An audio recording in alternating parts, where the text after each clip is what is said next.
Welcome to the Three Martini Lunch.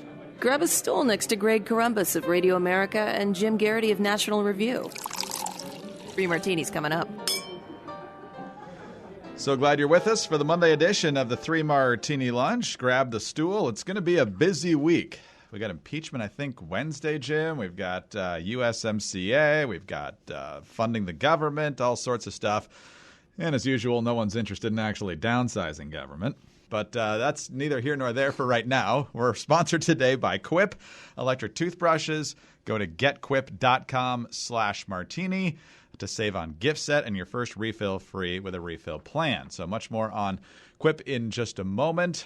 Jim, we have good, bad, and crazy martinis. Let's start with the good. And it kind of jumps off of one of our bad martinis from last week, and that was the IG report on just how badly the FBI abused the Fisa process.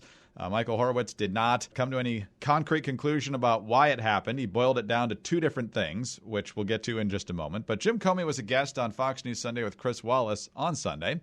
And there were a couple of choice moments where Jim Comey's ego and Chris Wallace's facts clashed, and I'll leave it to you to figure out who won. When it came to the Steele dossier, Horowitz said, unlike Comey and the FBI, that it was the critical factor, not part of the broader mosaic. Here's how Wallace confronted him. It wasn't part of a broader mosaic. That's what you said, sir. I'm not sure he and I are saying different things. What his report says is that the FBI thought it was a close call until they got the Steele report, put that additional information in, and that tipped it over to be probable cause. It's a long FISA application that includes Steele material and lots of other material. I don't think we're saying different things. Well, I think you are, sir, because he's saying... You're saying it's part of a broader mosaic. It's just one element. He's saying it was the tipping point. It's what brought it over. That doesn't make it part of a broader mosaic. It makes it the centerpiece of the whole FISA application and the ability to surveil Carter Page. Yeah, I don't understand him to be saying that, and I could be wrong about that. And then there was this little doozy about the fact that the CIA told the FBI that Carter Page was a source for them, and then the FBI told the FISA court that Page wasn't. You never tell the FISA court that. And in fact, in 2017, an FBI lawyer doctors a document. The CIA said, oh, Carter Page, he's a source. And he puts in the application, he's not a source. Yeah, I got to take issue with I'll answer the question, but one of the predications of your question, the Inspector General did not find misconduct by any FBI people. He found mistakes and negligent and oversight. No, that's not true. In the case of Kevin Kleinsmith, he has referred it for a criminal investigation. Right, but that's not been resolved. This business with the lawyer changing some email to a partner on the team. I mean, you make it sound like it's not much. It's very important. It's very important. I mean, not a source to not a source is a big deal. Remember how we got here. The FBI was accused of criminal misconduct. Remember, I was going to jail, and lots of other people were going to jail. People on this network said it over and over and over again. Because some people overhyped it. Let's just ignore all the problems that actually did happen. And, Jim, then we get to quibbling over what Horowitz did and did not conclude. He doesn't conclude that there was intentional misconduct by these career special agents. No, he just says it's one of two things and he can't decide. Gross negligence or it was intentional misconduct. Well, that's what he said. I've read his report. He says, we are not concluding that there was intentional misconduct by FBI. Did you hear what he just said here? I did. I don't know the context of that. I've read. He was asked specifically, how do you explain it? And he said gross negligence or intentionality. Yeah, well, I'm sorry. He doesn't find intentionality, but that doesn't make it any less important. As director, you are responsible for this. Jim, what do you make of that? You know, I love how Comey's thing is, look, I'm not saying this doesn't matter. I'm just saying there shouldn't be any consequences. This is our good martini because Chris Wallace absolutely ate his Wheaties that morning and just, tore Comey to shreds. Does it seem interesting? Comey, obviously had a pretty good reputation for most of the time he was at the FBI. Trump fires him. He turns into this martyr. He all of a sudden, can you believe Trump did this? Everybody, he's the last Boy Scout in Washington. Everybody respects it, I'd written my article pointing out that there were a bunch of retired FBI personnel who were not quite comfortable with the way James Comey was starting to become the face of the resistance, doing his appearances on Colbert, doing his book tour, all that stuff. Does anybody who went out and, said, hey, listen to Comey, Comey's got the dirt, all that kind of stuff, does anybody feel foolish now? Is there anybody out there, anybody Democratic side, anti-Trump, does anybody want to come out and say, all right, maybe Comey was a lot more slippery with the truth than we wanted to admit. Maybe he was a lot more disingenuous. It's fairly easy to get people to say, okay, he was a narcissist. He was an egomaniac. He believed that he was the last Boy Scout. He had this really inflated sense of self-regard. But most people kind of hand-waved it away and basically said that Comey's decision-making was hunky-dory and that the president was, out-of-control maniac to fire him or something. Does anybody feel differently now? Does seeing Comey do that and say, well, look, because he said it could be one of two things, it means it totally couldn't be one of these two things. This is a really desperate spin from him. And this is, what he's kind of say, look, it was simply an innocent mistake that they said he was not a source when he was. No! when the email says he is a source, and you show it to the FISA court and it says he is not a source, that didn't accidentally, you had to use whiteout, right? He did not accidentally change that. I think Comey's got a lot to answer for, and this whole idea. And I don't think anybody in the Comey crowd or Obama administration officials from this era, I don't think they realize, look, it was just incompetence is really not that much more reason. It's arguably worse, right? If they were being partisan, okay, it was a conspiracy, but at least they were good at their jobs. Well, reasonably good at their jobs. Absolutely. But now he's dissembling in as many ways as humanly possible. I assume he's in the middle of a forest right now, just trying to recenter himself. But Jim Comey is definitely one of these figures who portrays himself one way, like you said, turning himself into a martyr now. I don't know if he's always been like that. Some folks say yes. Others folks say no. It's just only when he's had a more prominent position. Whole section of, people on this network said, okay, yes, Hannity has a lot of nutty guests. Congratulations. There's your point. There's your gold star. That doesn't get you off the hook, right? The fact that you're not going to jail doesn't mean you were in the wrong here, and doesn't mean you weren't doing a bad job in your duties of being a nonpartisan FBI director. Yes. And to answer your earlier question about whether anybody feels the need to apologize, I'm sure the answer for the most part is no, because there's always a little nugget in each of these reports that go on for hundreds of pages. And even if it's completely irrelevant to the larger conclusions of the report, the person who is completely contradicted by the report can always say, see, and then they don't have to answer for anything. How many times does it look like Trump really had, got caught with his hand in the cookie jar? He was really in trouble. There was no way he was going to be able to escape accountability for this. And it would take a miracle for him to get out of this. Okay. You ask for a miracle, I give you the FBI. Incredible. Well, let's talk about something much happier, and that's good oral health. And for that, we always turn to the good folks at Quip electric toothbrushes. It's holiday season. Toothbrushes could be on the list, particularly if it's a really nice one and one that does a great job. And that's exactly where Quip electric toothbrushes comes in. We've talked about establishing good patterns of oral health over the past few months, and Quip is perfect for that because not only is it a cool electric toothbrush, and they send you new brush heads when you need new brush heads, but you've got the guided pulses that happen every so many seconds during your 2 minutes of brushing, which takes all the guesswork out of it. The toothbrush literally tells you when to change the side of your mouth that you're brushing on. And this is important because you've got 90% of us who don't brush for a full 2 minutes, don't clean evenly, hang on to the toothbrush way too long, just bad brushing habits. But now that the Christmas season is upon us, if you or someone else or even the kids in your life need to establish good brushing habits, this is the best way to do it because Quip is something that's sure to put a smile on everyone's face because it's dental care they'll actually want to use every day. Greg, I can hear our listeners out there saying, do I really want to give a toothbrush for Christmas? And the answer is yes. Yes. Or Hanukkah or Kwanzaa or any of these, because Quip is the perfect, thoughtful, and practical gift. With an electric toothbrush, refillable floss, and toothpaste, all of these things are intentionally designed to make your good habits simple.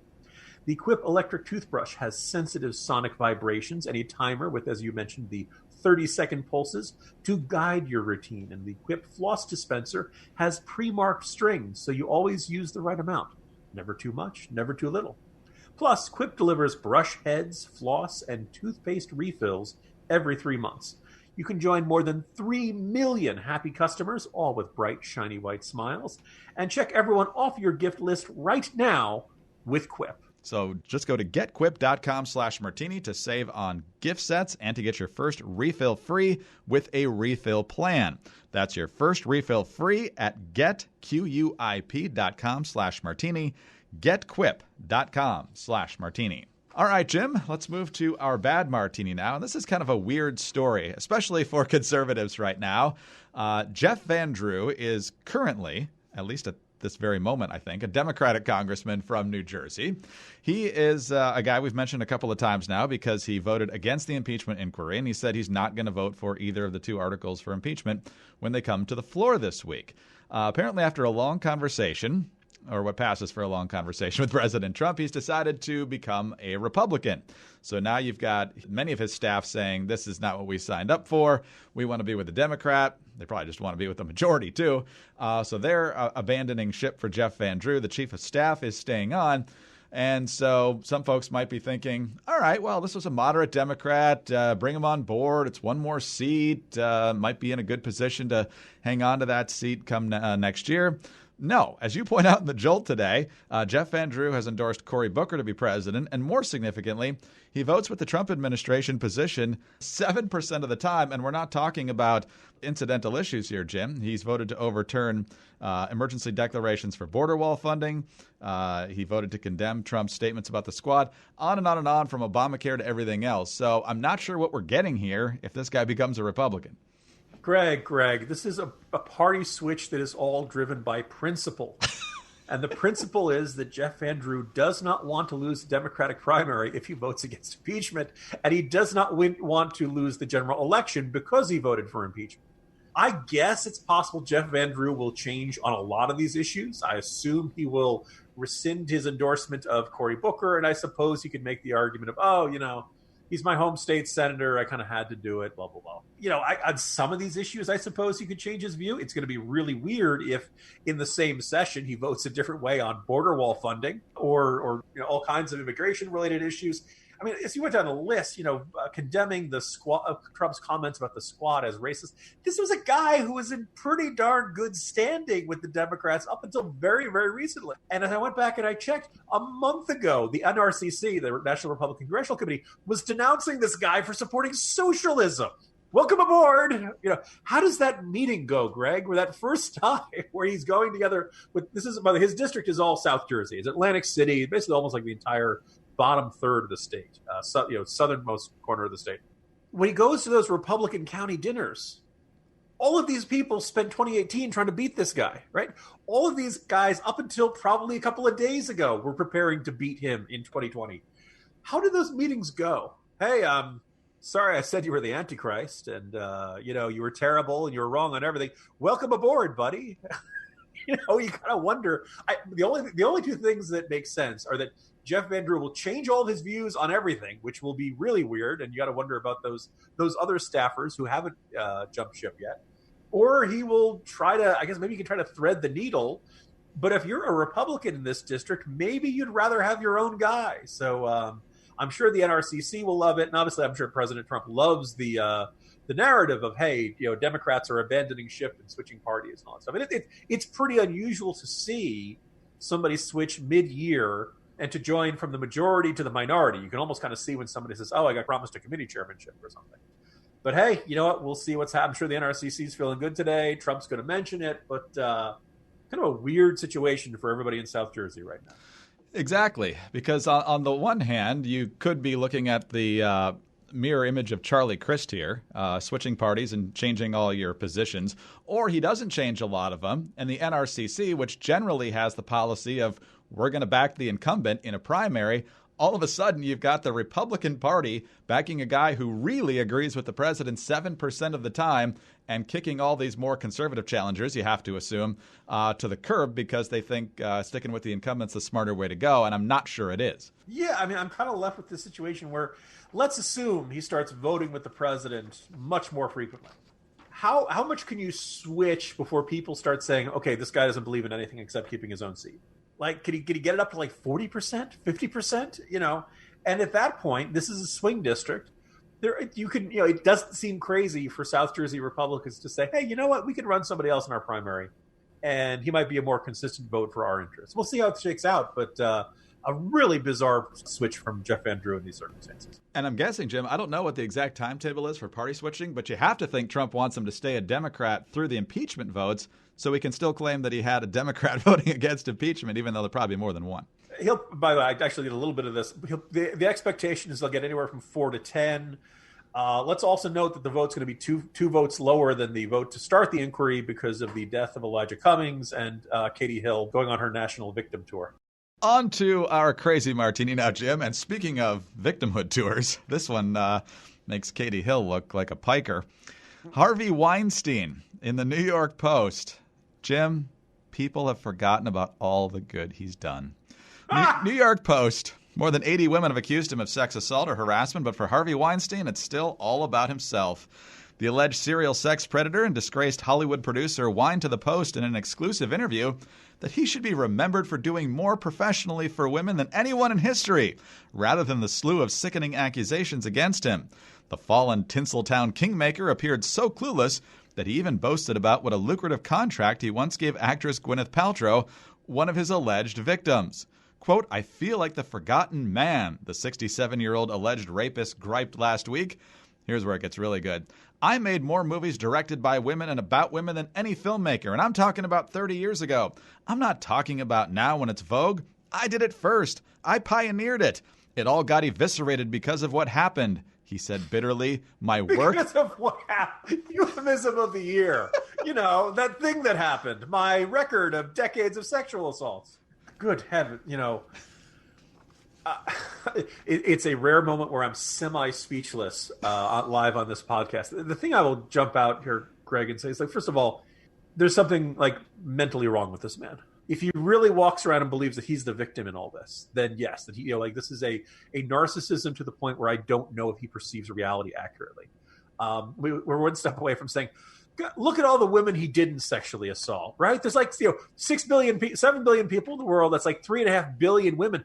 He only sexually assaulted a small fraction of them. And I think it's kind of interesting the depth of denial that he's in, that he really believes that he has, that this is all unfair to him, that his good work is being forgotten, yada, yada, yada. Just an insufferable guy. Like, you thought we hated him before.